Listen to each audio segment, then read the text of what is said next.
Me and Giacomo, we've been friends and business partners for 10 years. And we've been disagreeing for the past 10 years. So we always laugh about it. So I'm black, he's white. He's closed, I'm open. He's, tablecloth, no tablecloth. Today we are chatting to someone who describes himself as an entrepreneur, a business psychologist, a thinkaholic, a restaurant marketing expert. Omar El Deek is much more than a restaurateur. He's someone who thinks deeply about hospitality, about his teams, about his customers. He's currently the owner with his partners of Cucinetta and Cosi in Melbourne in South Yarra, and they've recently taken on Vaporetto, a well-established restaurant in the eastern suburbs of Melbourne in Hawthorn. Omar, welcome to Dirty Linen.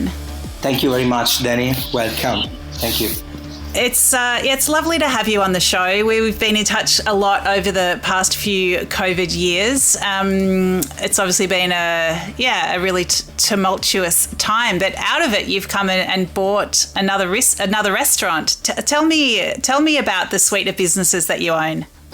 Yes, so at the moment we own, as you said, with my business partners, Giacomo and Donatello, Cucinetta Melbourne in South Yarra, Cosi restaurant in South Yarra, Carboni's in Ballarat, and we just bought Vaporetto in Hawthorn.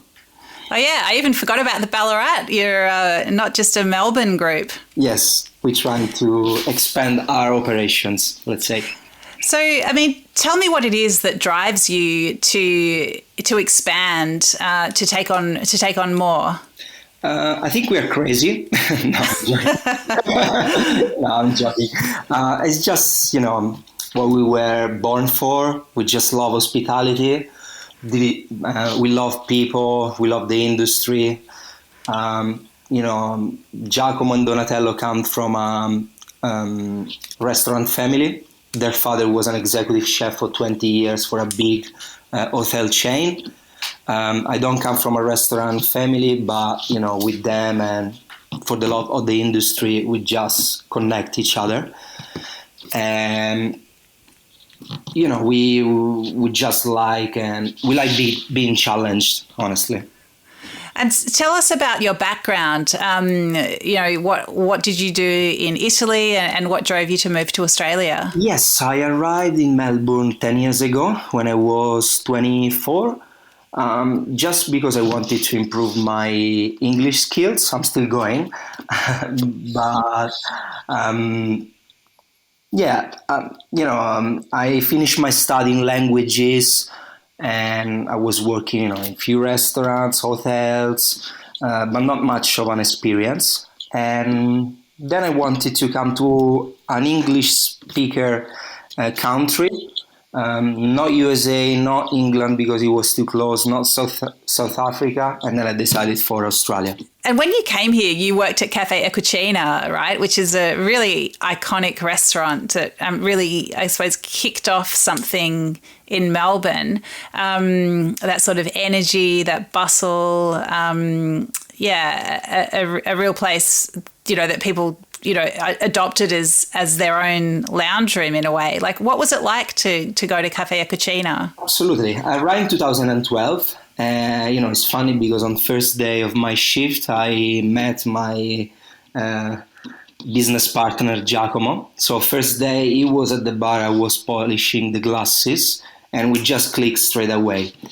The place at the time, 2012, was in a bit of a disarray because the previous manager had left with the restaurant manager and chef. So, we had to rebuild a little bit the place, and, the people with a little bit of more leadership pretty much took over. And that happened to be Giacomo and I, trying to rebrand and, keep the business afloat and, striving like it is now.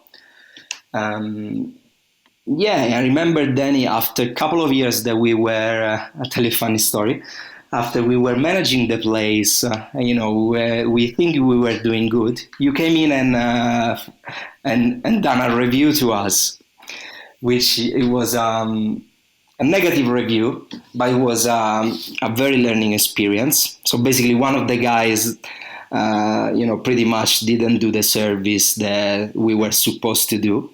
And I honestly was really upset with the waiter at the time, because, from all the people that you could serve, that happened to be you, and, not do a very great experience and the service that we were renowned for. Oh my God, Omar. Do you reckon I was fair? No, you were really fair. You were really, really fair, and we deserved that bad review, honestly. Because the operation, as you know, after 2 years of managing a place, they weren't established, obviously. So, we're trying to build our way up, but obviously we didn't have operation. It was such a short time. So your review was totally fair. Nothing against you, obviously. Oh, it's fine. You can definitely think I got it wrong. That would be fine as well. My funny story about that meal is that I was dining with a friend who has the habit of being quite loud and also calling people by their full name at volume whenever she speaks to them. And so I, worded her up. I was like, Fiona, like we're undercover. I booked under a different name. We're not gonna we're gonna try to be incognito.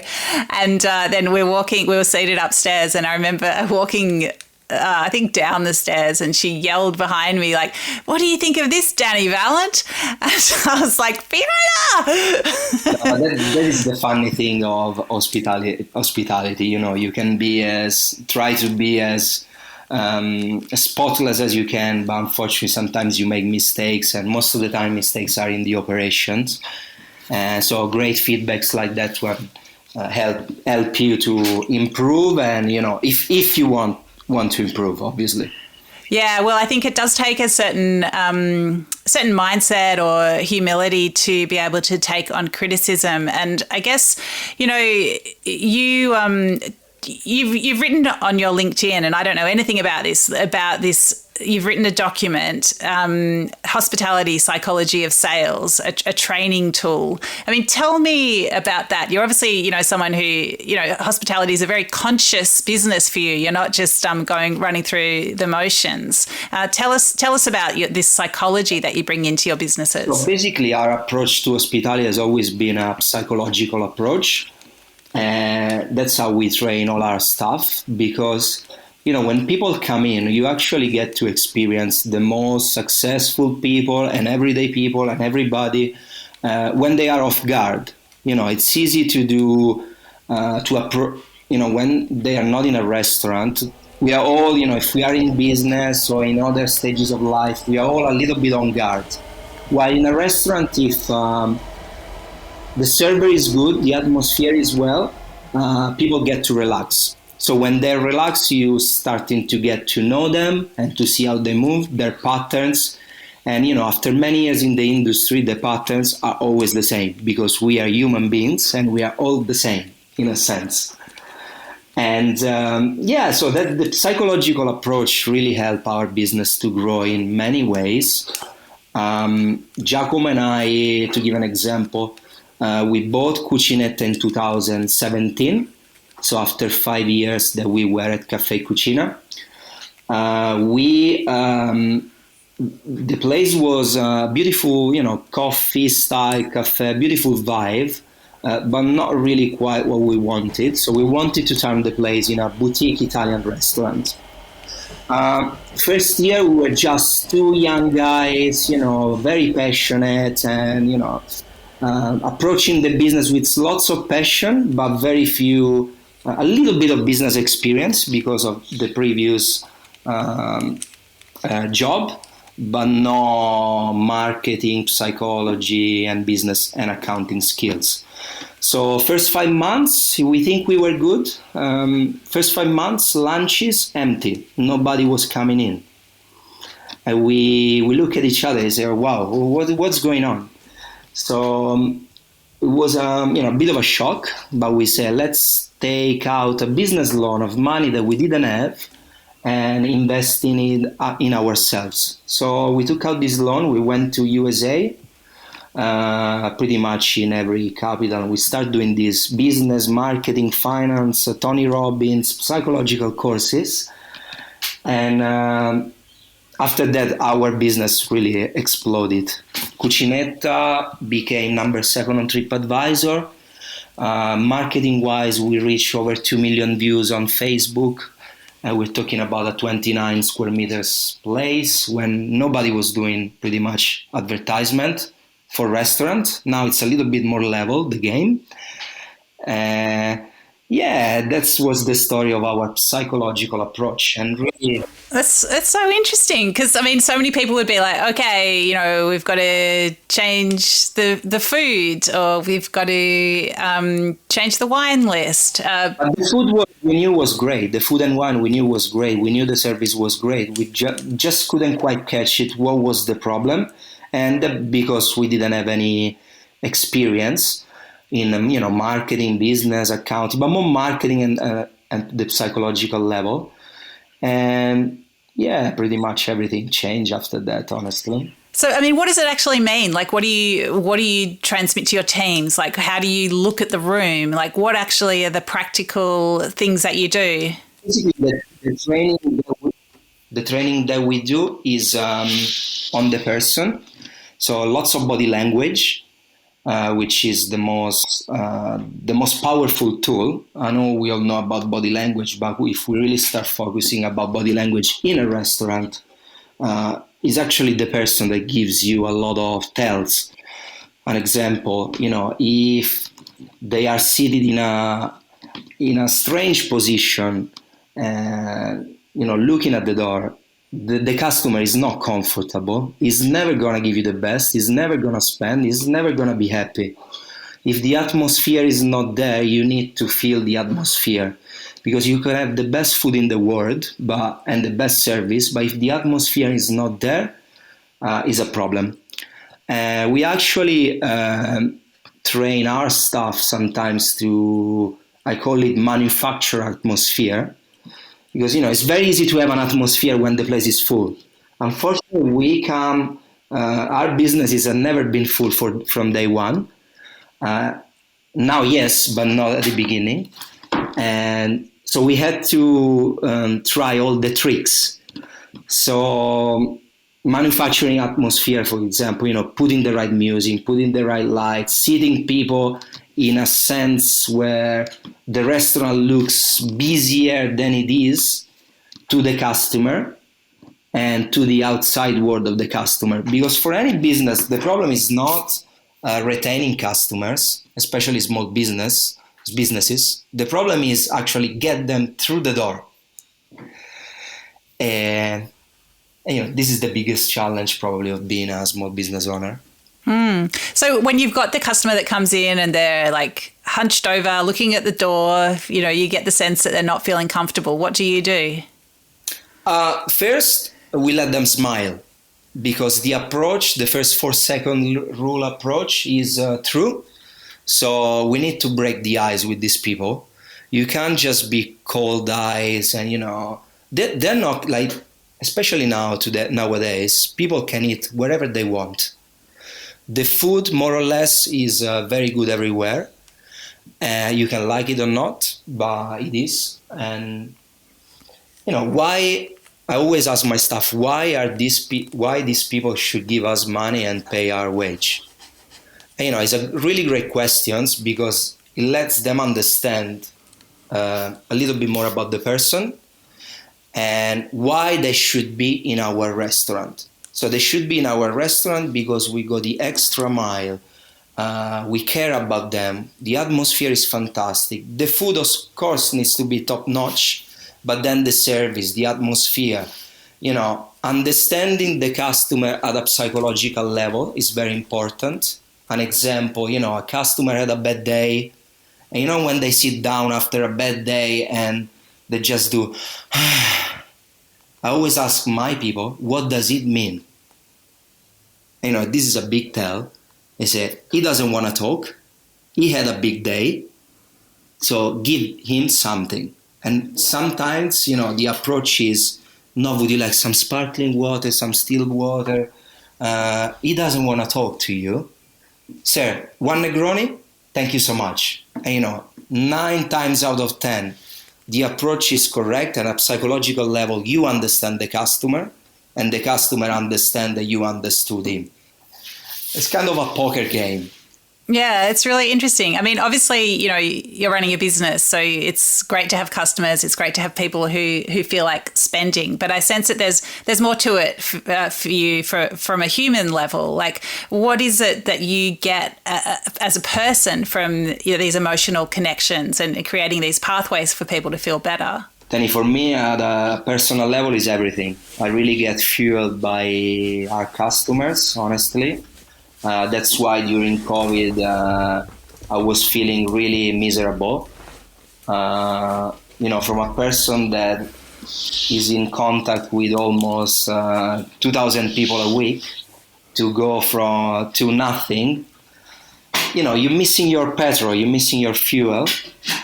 For me, it was really, really tough, the COVID period. Because you feed off that energy, those interactions? Absolutely. And also what you give to the staff, like you want to give the staff your energy. You want to give the people an amazing experience. Giacomo and I, and Donatello as well, we are customer service oriented people. So for us, customer service is everything. We can't provide that. We're very upset. We make mistakes. Yes, we do, like everybody. So, Omar, I know you had a pretty tricky experience with a customer and one of your staff recently at Cosi. Do you want to tell us about that? Absolutely. So that was last week when our restaurant manager, Eduardo, was abused and harassed by a customer. So basically 3 people, 2 women and 1 man, came for lunch, normal long lunch, nothing out of the ordinary. People left. I don't know, probably they didn't like the service. I'm not sure about it. But anyway, one of the women, she called the restaurant and asked Eduardo, can you let me know what happened? And he said, I don't know what you mean. If you can let me know, I'll explain what happened. And she starts screaming to him. This was on the phone. And obviously, when somebody screams to you on the phone, you hang up. And then after 20 minutes, that was on a Friday night, 6:30 p.m., so full restaurant. She came in and she actually, she walked through the door and said, now you, Eduardo, you talk to me. Now we go and talk. Very aggressive behavior. He was actually really polite and nice to say, I'm happy to talk to you, but not at the moment. I have a full restaurant. And then, she was continuing that story and obviously said, I'm going to call the police if you don't leave. And then she left. After a while, she posted a review on Google, pretty nasty towards Eduardo. And the review, I understand if you don't like the service, but the review was very nasty in sense it was a discrimination and an attack about Eduardo's diversity. He has some beautiful blue nails. It's funny because at the beginning of the meal, she praised his blue nails. And then what's all about the blue nails and discrimination and blah, blah, blah. So we felt, myself and my business partners, that we had to do a statement on Instagram, on the socials. And obviously, we got an amazing support and response from the community. We were stating that abuse and harassment is not tolerated in our restaurants. In my career, I kicked out of a restaurant even when I didn't own the place, 3 people. I didn't care because I always say to my previous boss and I say to my staff, we are here to serve you, but we're not your servants. So the respectful people are always welcome. And, there is a limit, obviously. But when they go very, very far, they're not welcome in our businesses. It doesn't matter how much money they spend. And what impact do you think it has on Eduardo for you to respond in that way? Look, I think at the beginning when he saw that review, he was shocked. Like we were all shocked because Eduardo is a very beautiful, genuine, authentic and charismatic person. But then he saw us coming out, all the staff, all the customer, all the people. We really got a lot of love. People coming over and say, Eduardo, love your nails, you're beautiful. It really is, not because it's my stuff, but he really is a beautiful person. And when I read that review, I didn't believe the review, I didn't believe the review. Like, it's very hard. You can upset people, but not at that level. It's very hard in our company to upset people at that level. It means that we didn't understand the customer. It was impossible. Yeah, I mean, do you think, like, even though you lead with empathy and it sounds like you're always trying to understand where people are coming from, do you feel like sometimes it's just not possible, that there's not that openness? I do this for a living, and I read reviews pretty much every day, multiple times a day. So, you start to understand if the review is true or not. Sometimes they're really not true. So, yes, the customer is right, but the respectful customer is right. Sometimes you got some really good feedbacks, but when they're just, vomiting something that for the sake of doing it's not possible. You just really wonder what's going on in someone's head that they think that's all okay. I mean, that's really weird to storm back into the restaurant.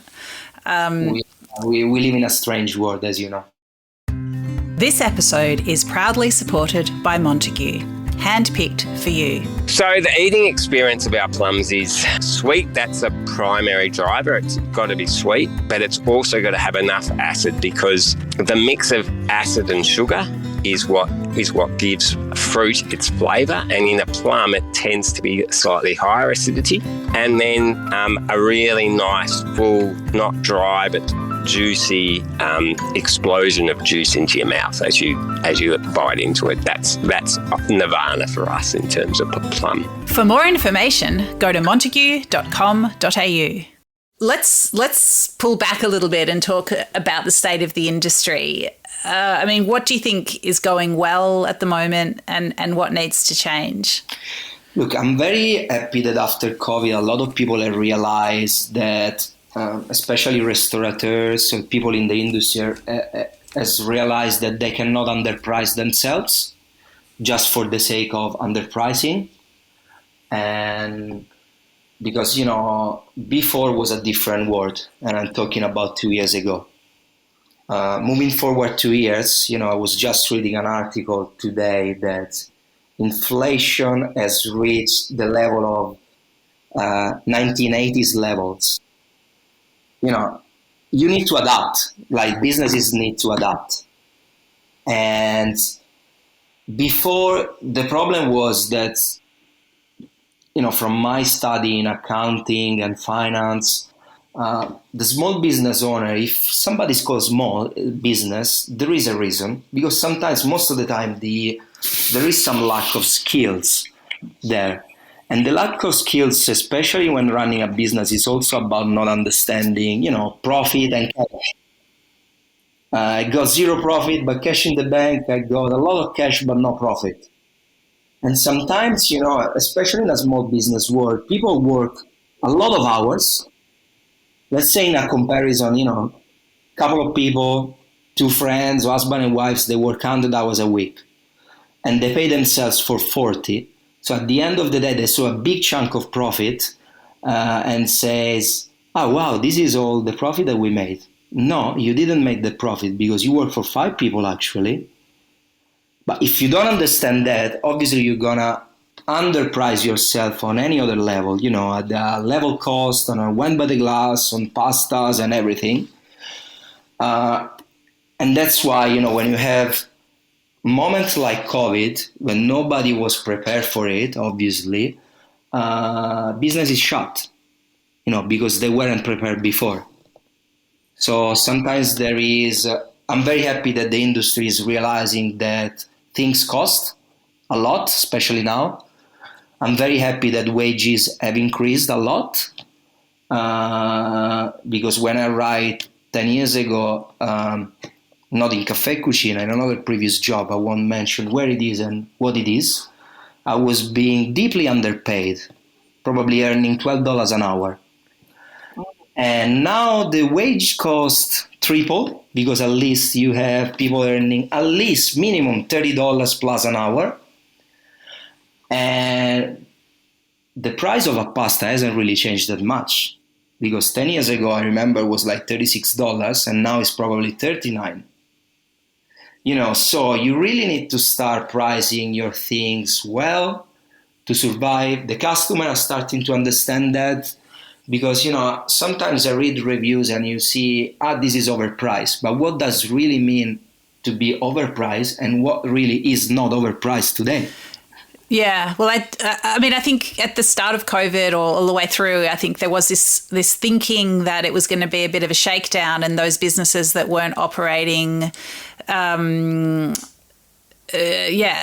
guess cleverly or with a full understanding of the way that their businesses run, that that there was going to be a bit of a reckoning. Those businesses were going to have to close, or if they couldn't shape up. I mean, do you think that's actually happened, or do you think there's still a way to go? I think it has happened. I think from now on, after a big crisis, there's always a bounce back. That's what I'm seeing right now, especially in the industry. And I mean, are there other things in the industry that you think still need to change? Like, what are you looking at? What do you want to see happen? I'm very happy, honestly, about how the industry reacted after COVID. I think a big responsibility of the industry now is to start educating customers in a way that, as I said before, whatever was possible before COVID, even if it's a different world right now. So, when petrol costs $2 a liter, price of food goes up. When wages increase, electricity, water, gas, and everything goes up. It's just you need to be adaptable and still delivering the quality product that you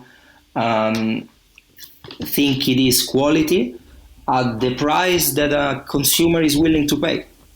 It sounds like, though, you must have some tricks up your sleeve, because if pasta was 36, now it's only 39, but we've got wages have tripled, inflation we all know is an issue. Like, what are the other levers that you're pulling to find that right balance between a successful business and, prices that customers are happy to pay? Dani, obviously, one is operational, and two, I think, is the marketing, being able to bring people in your restaurants. The more people you bring in your restaurants, the cost goes down a little bit, and obviously the biggest cost for any business is wages. So you can lose a little bit on the margin that you make in food and wine, but you're able to still be sustainable. And I feel, Omar, that you would have some personal routines that people might be interested to hear about. I don't know what it might be, like, ways that you organize your time, or what you do first thing in the morning, things mantras you have for yourself. Like, tell us about the way that you stay focused and in top shape as a business person. Absolutely. Danny, the funny thing of restaurants and restaurateurs is that people think that, I want to buy a restaurant and it's all fun. The stuff is lovely. I'm going to just sit outside and have a glass of wine or a pasta. Now, for people that want to buy a restaurant, forget about it. My schedule is 6 a.m.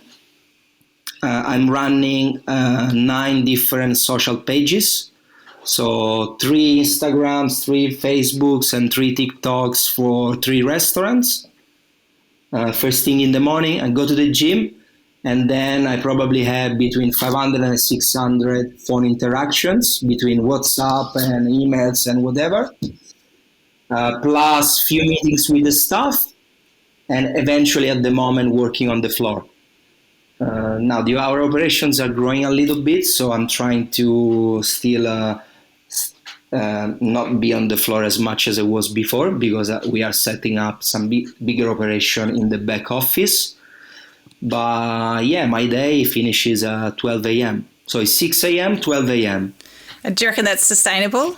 I'm not sure, but I'm very excited for what I do. And obviously most of the things is looking after yourself in sense of keeping healthy, don't drink, don't do other stuff, and, eating well. And, then if you like what you do, I think it's sustainable. I love what I do. It's not for everybody, though. I have to be honest. Sometimes you try to bring somebody with you, but unfortunately, it's not for everybody. It's just not. Yeah.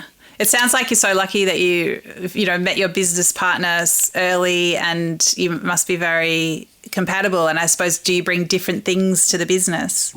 Absolutely. Me and Giacomo, we've been together as friends and business partners for 10 years. We've been disagreeing for the past 10 years. So we always laugh about it because we confuse stuff. We've been confusing stuff for the past 10 years. So I'm black, he's white. He's closed, I'm open. He's, tablecloth, no tablecloth. But, at a certain point when the respect is there, we very much like each other. We couldn't be here if we were by ourselves. We go faster. We listen to each other. We respect a lot. And that's why we're here. So let's finish with a little chat about Vaporetto, which, I think it's a lovely restaurant. It's been, how long has it been there? 10 years? 2014, 9 years. 9 years. So tell us what attracted you to this business. It backs on, doesn't sound very glamorous when you say it. It's in a cinema arcade. It backs onto a car park next to Coles in Hawthorne. But it is a really atmospheric restaurant in a great neighbourhood of Hawthorne. So, tell us what attracted you to the business and what you're bringing to it. Absolutely. I'll tell you the story. September 2022, so 4 months ago, we were looking for a place to go for dinner, Giacomo and I. So we decided to go to Vaporetto because most of our friends knew the place and always recommended the place. We'd never been before.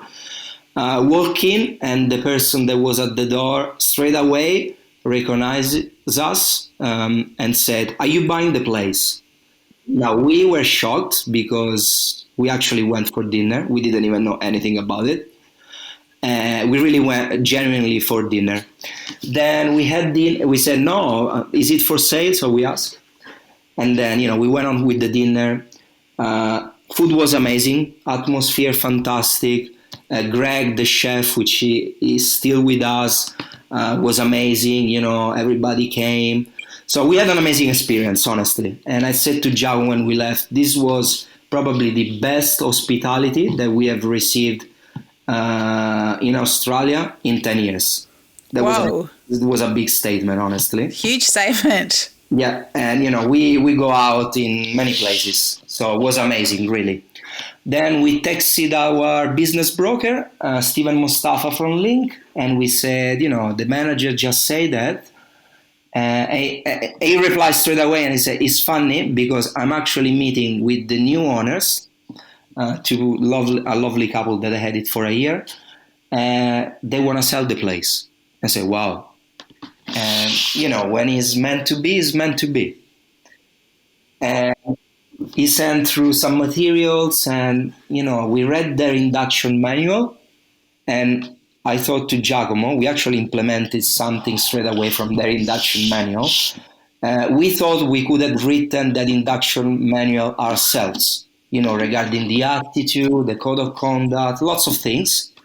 And we said, wow, this business really aligns with our values. The staff, the culture was amazing. The food was great. And we said, let's go ahead. And then 4 months after, we settled on the 10th of January. We own the place. So congratulations, first of all. It sounds like you are pretty happy with how things are going. It's a Venetian concept. Vaporetto gives a clue to that. Are you changing anything, or is it just a matter of steering the ship? Okay, so the difference between Vaporetto and Cosi, our previous acquisition, Cosi's reputation was really destroyed, so we had to shake the business and people to say something has changed. It is changed. While Vaporetto is a very successful business, most of the 85% of the things are very good. We're just gonna add our operational expertise and a little bit of systems and a lot of marketing and psychology. But the kitchen is very strong and consistent. Also, thanks to Chef Greg Feck that is still with us. Floor is doing very good. Lovely culture. We can add value, but the place has really amazing bones. So for the moment, we've been operating for 2 weeks. We haven't changed a thing, just the layout of the menu, not the dishes, a few operational things, and lots of marketing. So no, we aren't changing much. Fantastic. Well, thanks, Omar. It's really interesting to dig more into your philosophy and the way that you approach your businesses. Is there anything else that you'd like to say? No, Dani, thank you so much for inviting me. All right. I'll see you for some pasta. Absolutely. Okay. Yeah, see you soon. See you. This is Dirty Linen, and I'm Dani Valent. We air the issues that the hospitality industry finds hard to talk about, hearing from different people with unique perspectives. We want to hear from you as well. If you have something that needs to be said about a topic, get in touch so we can include your perspective. Contact us at dirtylinenat.deepintheweeds.com.au or hit us up on Insta at Dirty Linen Podcast. We can't wait to hear from you. This